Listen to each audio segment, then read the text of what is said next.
Good afternoon, everyone. Thank you for joining us at this session. This is the ConvergX Where Industry Lines Disappear session.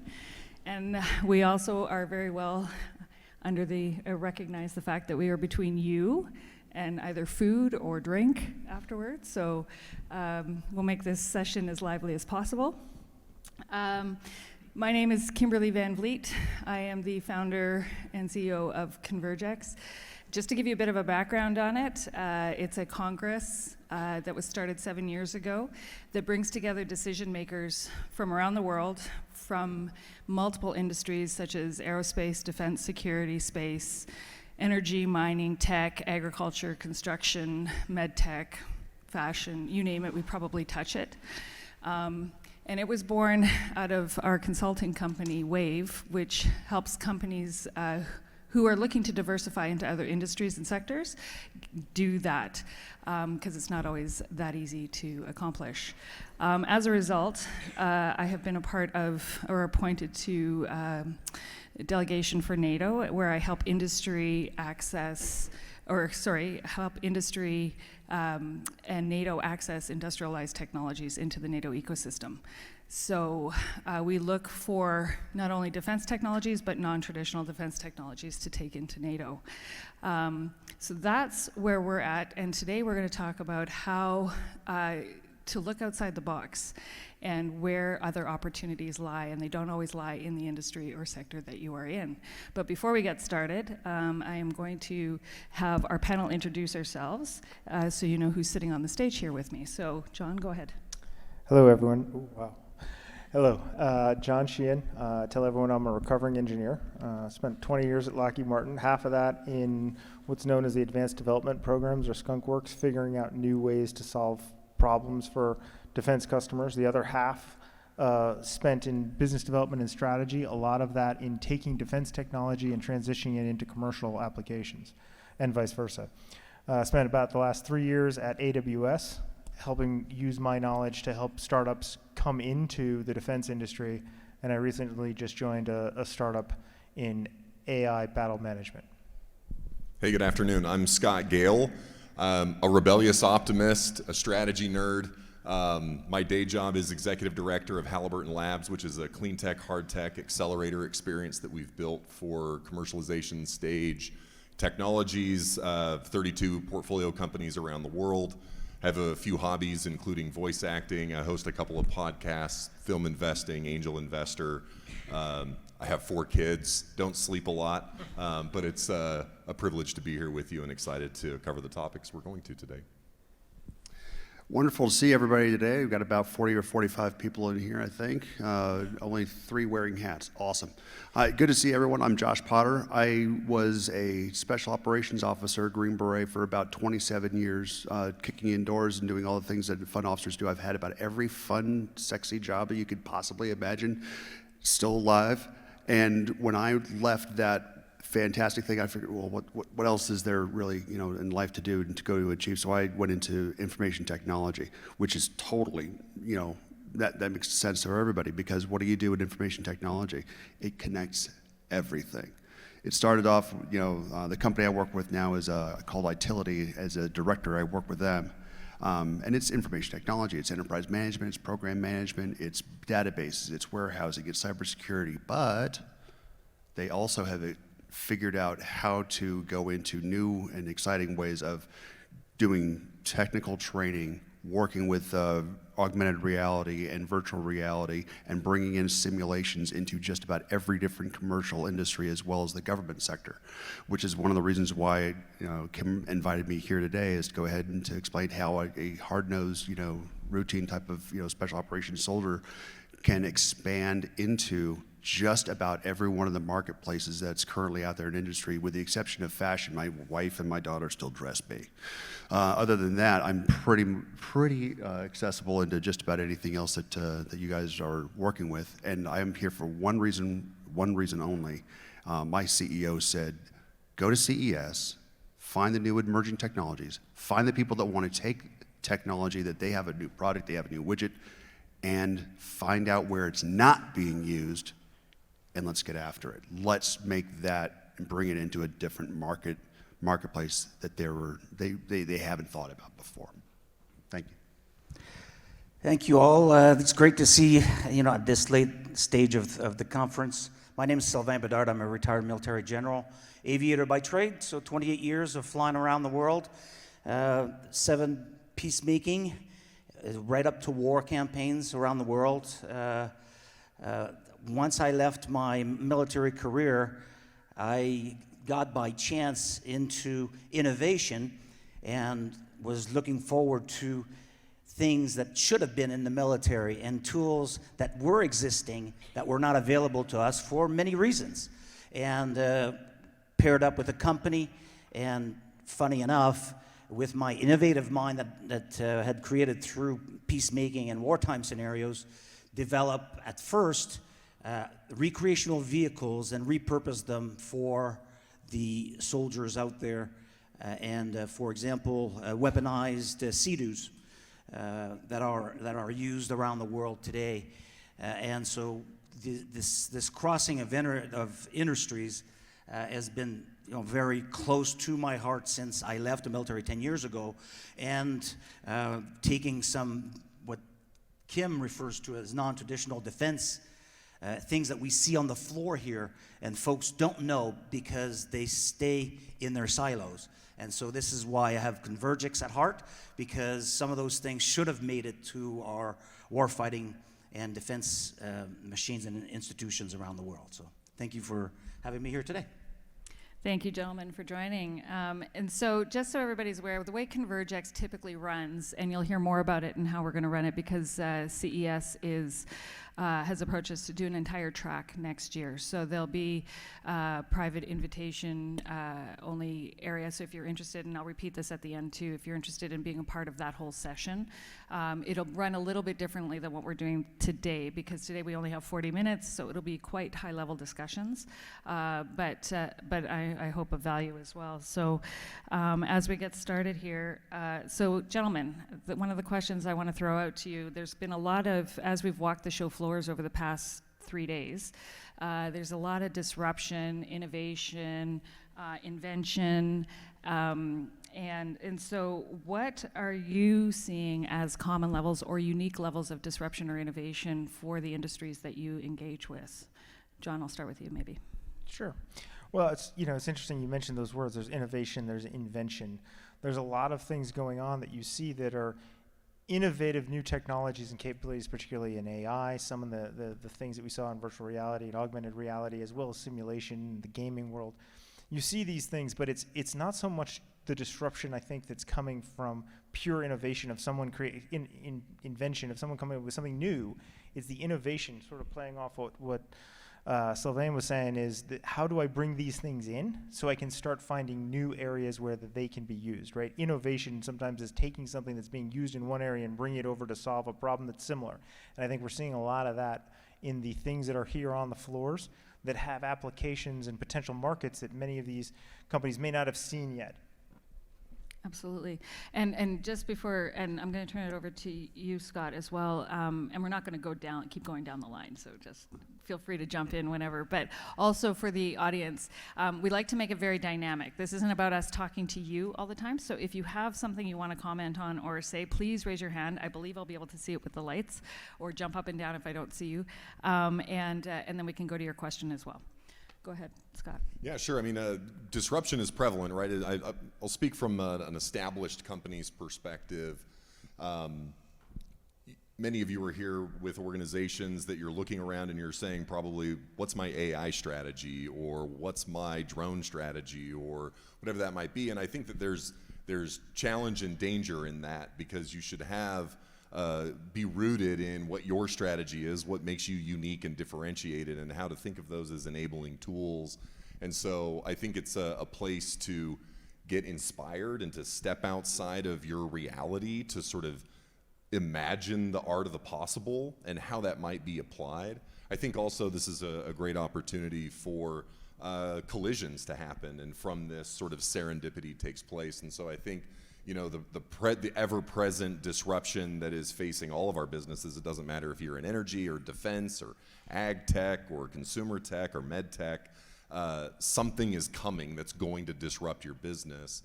And if you're not actively getting out ahead of that curve, it's like going up a down escalator. Like there's constant movement. You can't be stagnant. And so, but I do think that there's danger in sort of looking around at the shiny widget and saying, what's my particular strategy to incorporate that without thinking about the connectivity to your customers and how you differentiate and how that might be incorporated. And so I think there's value in having those conversations across industry lines to learn from and experience, hey, how might that be digested and put into practice in my particular corner of the world's economy?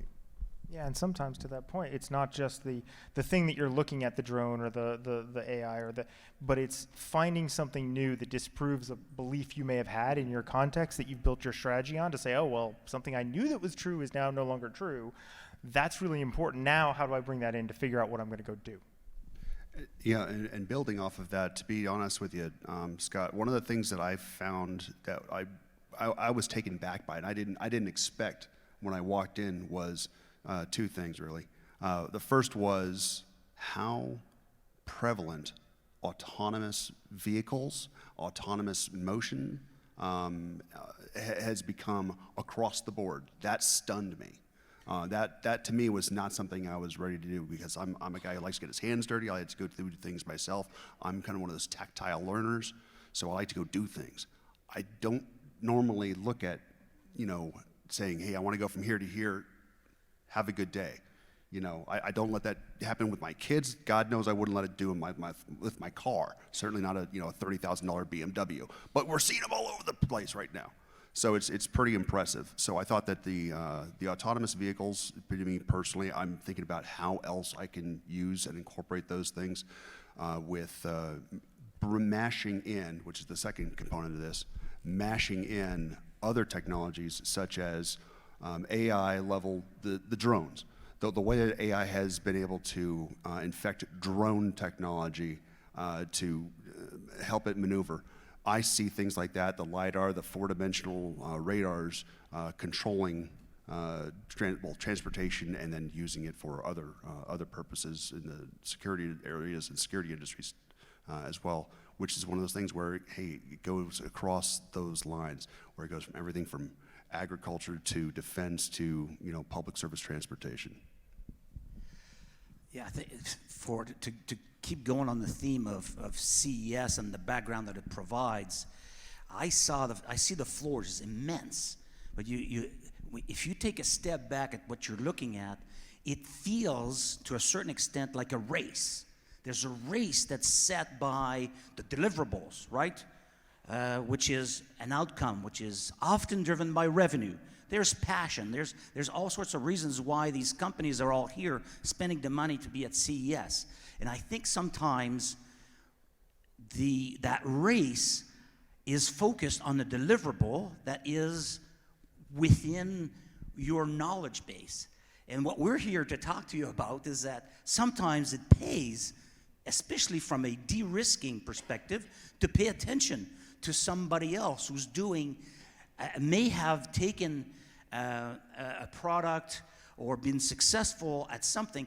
It's not necessarily directly attributable to yours, but if you focus on delivering on your race, you may be missing some of the resources that will allow you not only to advance your race, but go even faster at less risk. And so this is, to me, the sort of step back. As a military general, we're always taught to, take a step back, because the folks are delivering on the today. They're delivering on your mission criteria, but you're there as the boss thinking of, what else? What other resources do I need? The next step. And to me, ConvergX has provided this. I attended in person in Calgary last year. It provided this sort of wow moment that, oh, okay, somebody has thought this through, and I might just be able to grab it. It's easy to say it. You need to pay attention to the other industry, but to actually stop for a second and go, you know what, I need to do it without disturbing your delivery, right? And that's the key. You still have to deliver. So it's not your entire company that needs to chase all over, because you'll fail at delivering. So to me, the CS is a great background to allow for that, that contribution. Absolutely. Absolutely. So to that point, and carrying on with that, what solutions have you seen not only come from ConvergX but from other areas where technologies and solutions have crossed into other industries and have actually been quite successful? And then we can jump into okay, well, what are the barriers and where have we seen some failures and why? So starting, Scott, go ahead. Yeah, maybe if I can touch on the sort of the barriers to innovation. I think, as we've discussed, and I'm sure many of you have scar tissue on this, is there's sort of, as you establish a business and converge on outcomes, it's very easy to sort of lose track of what the outside world is doing. And it takes a humility and a curiosity, a pursuit of kind of a better question. And so I think that there's rooted in the barrier is just sort of a complacency that you've got it sorted out, you know what the answers are, you know who the customers are, but to get out of context and to sort of get out from the value chain that you're participating in and to think about where the opportunities might be. I think some approach it as, hey, I need to step into a new market. I have some kind of maybe ag technology and maybe it can be applied in marine or it can be in the energy space or whatever it might be. It might start with sort of a strategic imperative in that sense. But I think that willingness to listen to others and sort of expand the network is certainly a potential antidote to that. But yeah, that's sort of one thing in terms of what might be a barrier to innovation broadly. I think the other is this not invented here mentality. So for organizations that have big R&D budgets and they're solving the problems that are in front of them, that is established in information that you already have, and to be able to bring the outside perspective, to be open to outside perspective, that raises other challenges around IP, which we could get into as needed. But I do think those are a couple of things to consider in terms of barriers. Yeah, and it's interesting, just teeing off that, there's opportunities in these new markets, in these new industries, in these new places you want to go. There's not only the humility, there's also many of these new lands, call the market the new land you want to go to. They speak different languages. They use different acronyms. Take anyone who's gone from oil and gas and tries to talk to DoD, right? We all have our 3-letter acronyms.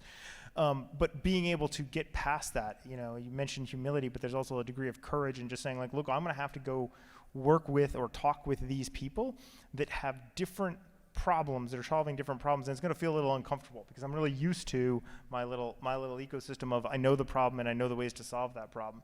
And there's opportunity in that, but it does take, to your point, that one of those barriers is getting that courage and that comfortability, being uncomfortable to go do that.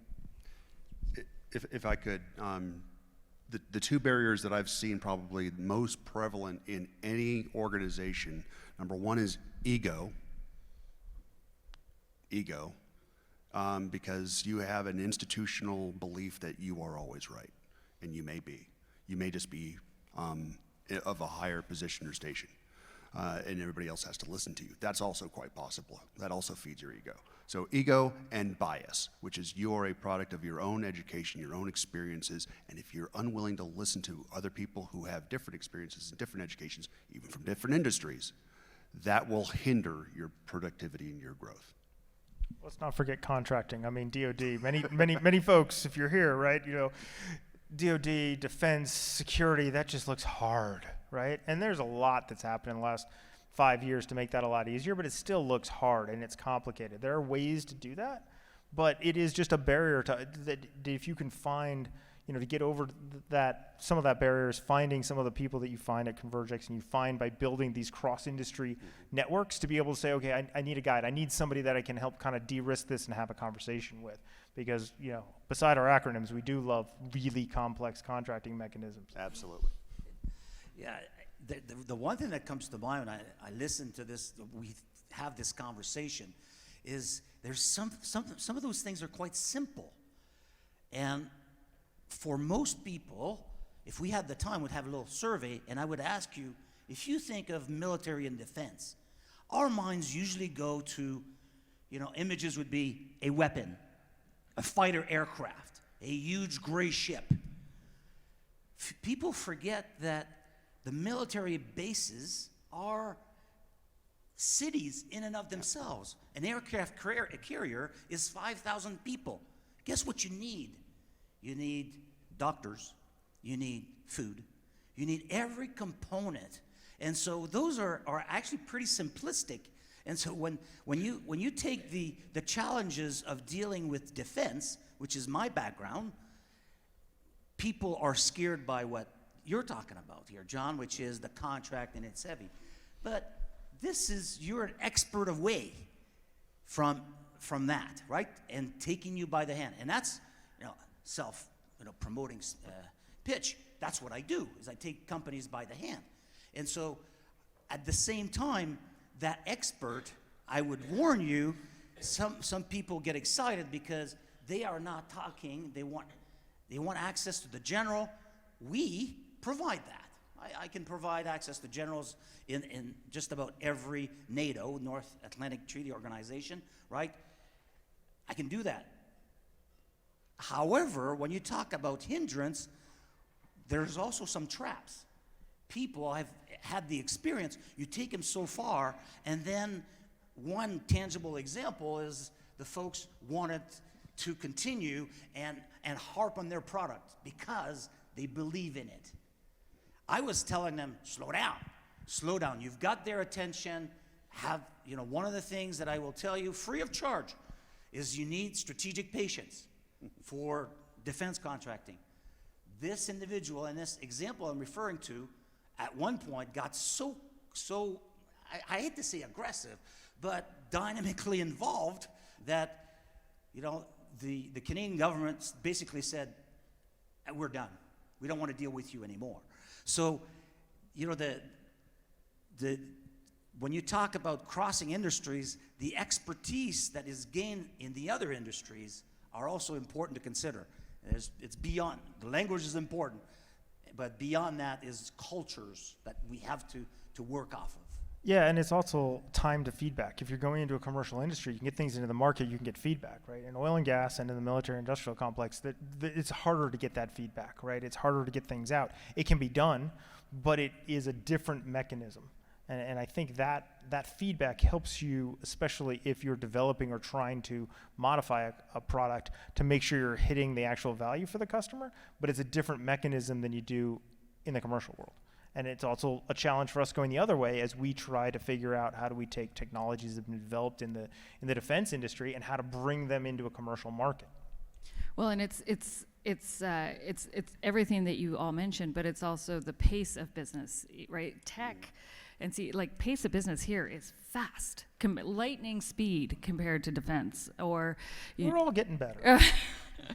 And I mean, even, when you look at putting like an energy company together with a defense contractor, then they also have to look at how are their pace of business. And the energy company could get frustrated with the defense contractor because they're moving too slow. But then all of a sudden, if the defense contractor's going, yep, we want that and we want that now, the energy company could go, whoa, wait a second, we're not used to that. So you have to manage all of that. And at ConvergX, we actually work with companies, through WaVv, but at ConvergX, we break down that barrier. So you don't have that issue because all the egos in the room are all kind of taken down because they're all in the same boat. We have people from agriculture and from defense and from energy and mining and, tech. And so everybody's learning about their own sectors. And we find people when they use acronyms because, you're not allowed to use an acronym because nobody knows what you're talking about. But these are great examples of the barriers. Now, what are some of the successes that you've seen go through? Okay, let me give you one success. Okay. Infrastructure. Everybody here, I bet you, has one of these little cell phones. Some of you are still on them, like you. Okay, that's good. We want to have that type of technology in everybody's hands. Guess what? They're all over the world. So one of the things that we found was an infrastructure company that was looking for finding out and assessing whether or not it was going to be cost effective to put new cell phone towers in the remote areas inside of, I believe it was Brazil. They were putting things out there. So what they were doing is they were trying to map out where all the cell phones were to see if that was even possible or whether it was worthwhile, where you did the best coverage for the most people who were out there and who were connecting. And the military got wind of it and the law enforcement got wind of it. And then guess what we learned? We learned that we can use the exact same technology that they were using which is on everybody's cell phone, where you have a mobile ad identifier, an MAID. It's not your cell phone number, it's not your serial number or anything, it's not your SIM chip, it's your MAID that's in your system.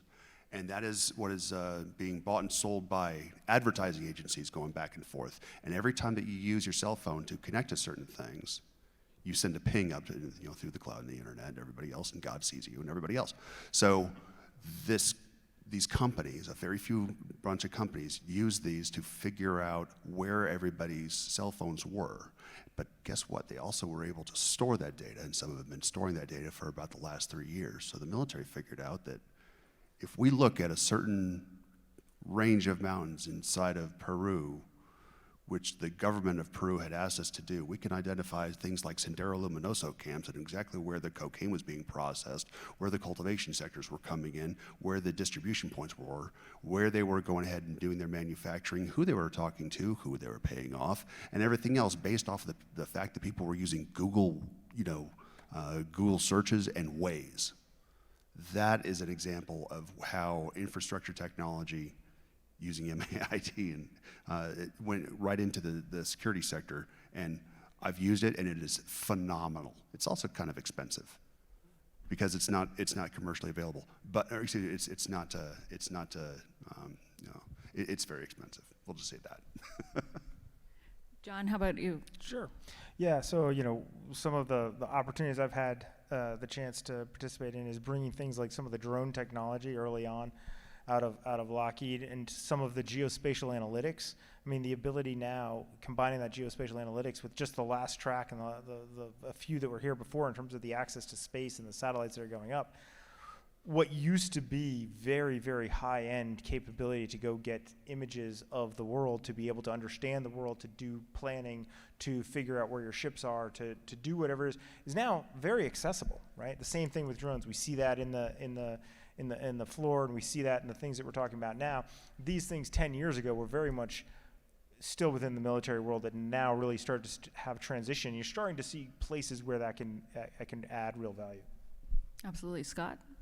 I think I want to talk about IP for a second because I think intellectual property is super important for people's businesses. But if anybody's filed a patent, I actually I do have a U.S. patent to my name, which maybe lowers the threshold for how one could get one of those. But the reality is a lot of us in our industry, like if I were to take the hydrocarbon world and a lot of material science and chemistry that's developed because extracting hydrocarbons at 30,000 feet underground is a really complicated environment.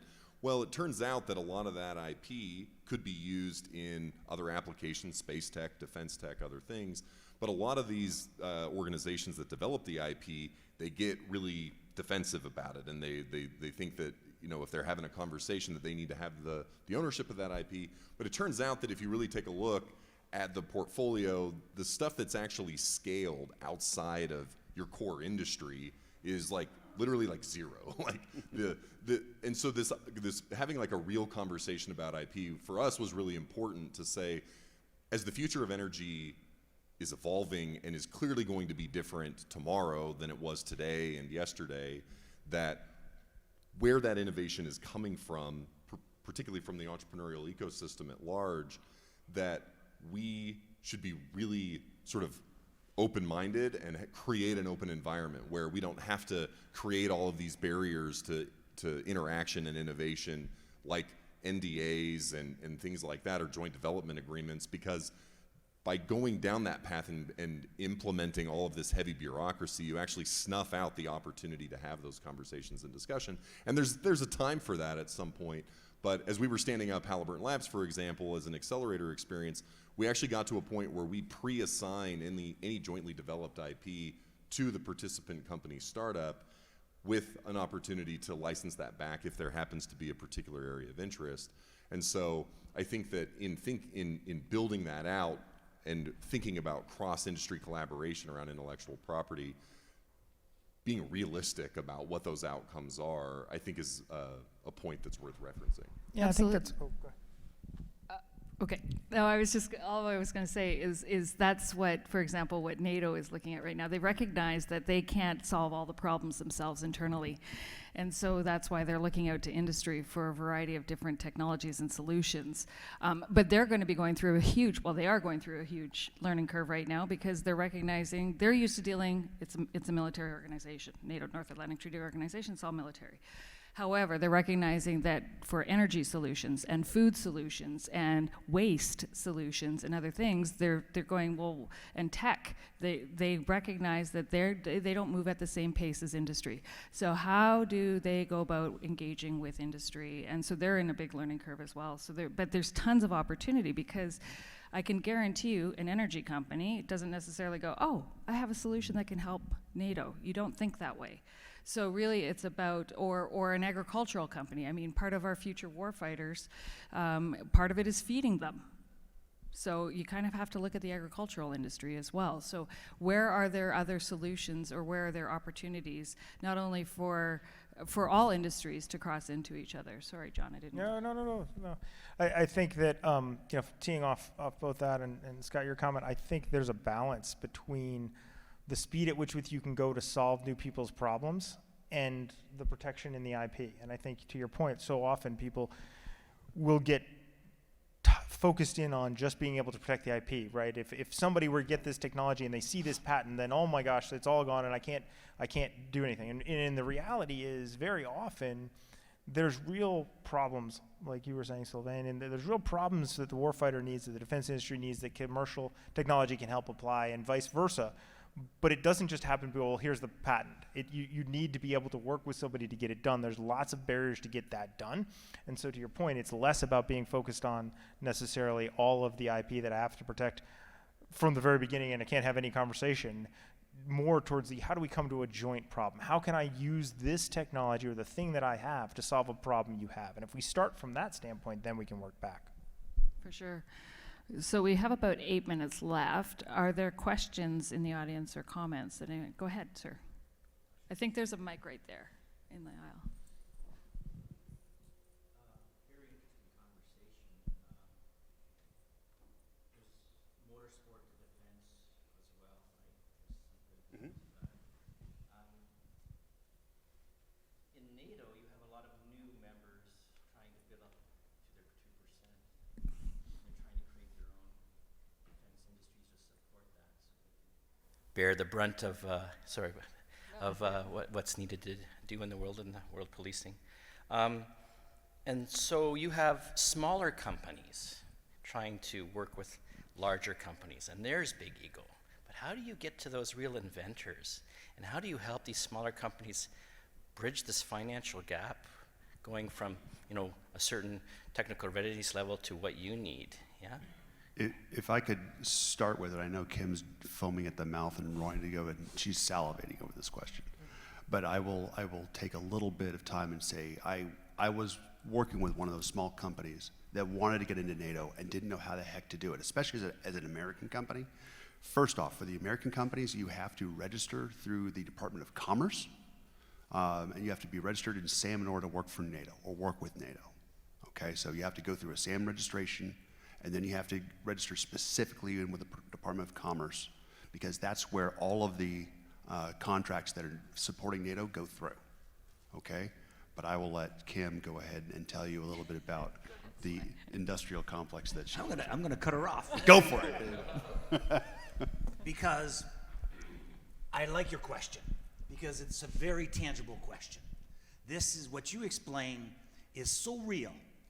It's so real that over time you hear of these NATO commanders, military officials, government officials saying, oh, we need to be closer to industry. We need to partner with industry. I was on the other side. I was a military general. I was the one saying that. Now I'm on the other side. I'm saying, hey, you guys and girls, we need to partner. Saying it is one thing.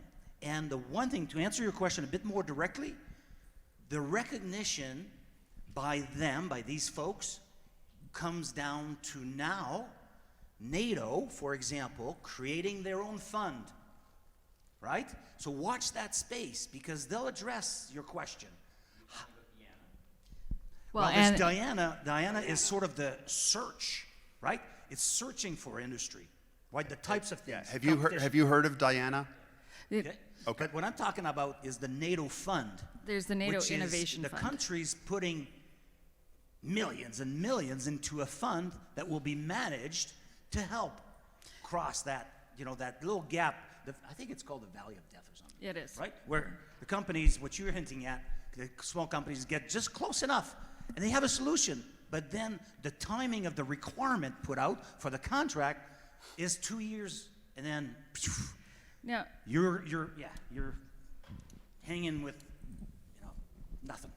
so keep in mind, so that's just one avenue is Diana, and it's usually for the smaller companies who need assistance or additional assistance to get into NATO. So they're really junior companies. So we're talking, if anybody knows technology readiness levels, 0 is a thought in your head, 9 is commercialized. Diana runs at about a 4 to a 7-ish, okay? So that just means that before- you've got a prototype, right? you've got a prototype, you've tested it out. Doesn't But break the laws of physics. Yeah. It's a thing. yeah, it still needs help, and it still needs commercialization and potential funding. But beyond that, there are so many other ways to get into NATO. So there's so many different ways to partner. There's so many different ways, and Diana's just been a very popular one. They've been very vocal about which has been good because they're showcasing what NATO needs to a point. But there are different divisions. There's Allied Command. There's the NCIA, NATO Cyber Intelligence Agency, NSPA, which is the Logistics and Sustainment Division. There's so many different divisions of NATO that are in their own silo looking for opportunities and will contract and work with companies separately. So, And you don't always have to go it alone. No. Many times, my experience has been in large corporations. Many times being able to find a way to partner with a large corporation that has existing contracts and existing relationships with that end customer is also an avenue.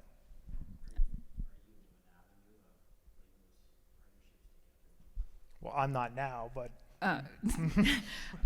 WaVv is, and we do, and at ConvergX we do have NATO come in and talk to you so that you can hear more about the way they're thinking and what they're looking for and such as well. So we do have that as well. Yeah, for sure. Are there any other questions or thoughts, comments? No. All right. So. So as you can see, there's different ways, and of course, yes, we have a very defense-heavy panel here, but we've also got, tech in Josh, because he was military and then tech, and then we've got Scott, who's energy. But again, last year when we were doing this panel, we also had the Mayo Clinic here, and so then they talked about how they found innovative solutions and technologies in the aerospace industry to take in for imaging and other technologies that they were using, or other problems that they were trying to solve. And Lockheed, when you were with Lockheed, you found a solution in the energy, working with Halliburton actually for a project. right, yeah, that was using a lot of geospatial analytics and drones and other things to try to automate some of the things that were very manual at the time. I think it goes to that point of one of the things that really needs to be done is understanding what is the value proposition of your particular technology. Not the what is your market, what are you selling, what's your product, but like what problem are you solving? And then to Sylvain's point and to some of the other comments that have been made here is to then understand, okay, well, who else has that problem? And then we can get into the how do you work backwards from solving that problem to who do I need to partner with, or is there a direct contracting vehicle? For sure. So I think running down to the last minute and a half here, it's important when you're engaging with other industries to really know your value, know where you're the rock star, know where you need help, know where you want to be when you grow up. And I don't care what size of company you are. I mean, large companies are also looking to figure out where they want to be when they grow up. And so it's knowing that solution yourself. And when you come to something like a ConvergX, it's important to know that, because then you can talk. It doesn't matter. I've had many people say, well, I don't have anything to offer the defense community or the energy sector or agriculture. You don't need to. You will figure that out once you get into the room. The important part is knowing about what your value is and how potentially that can cross into multiple sectors. So We are now on our last 30 seconds here, so I want to thank everybody for attending this session and for coming to join us at the last session of the day for CES. And I know there's some cocktail receptions going on with Bell West, the Belgian consulate at Gillies, and I know people are invited, as well as Tangent is having one as well. So we hope to see you all there, and feel free to come up and talk to any one of us afterward. And just a reminder that ConvergX session will happen again next year, but it will be a private invite only, and there will be a more detailed discussion. Like we'll go into, is waste really waste? And talking to different industries, agriculture, we'll have agriculture there, we'll have mining and energy and defense, and figuring out where some solutions are, and be ready to sign deals, because people come ready with LOIs, MOUs, and NDAs to keep things going. So if you're interested in more than that, feel free to come up and talk to us at any point. So thank you again for all coming, and we hope to see you at the networking receptions. Thank you.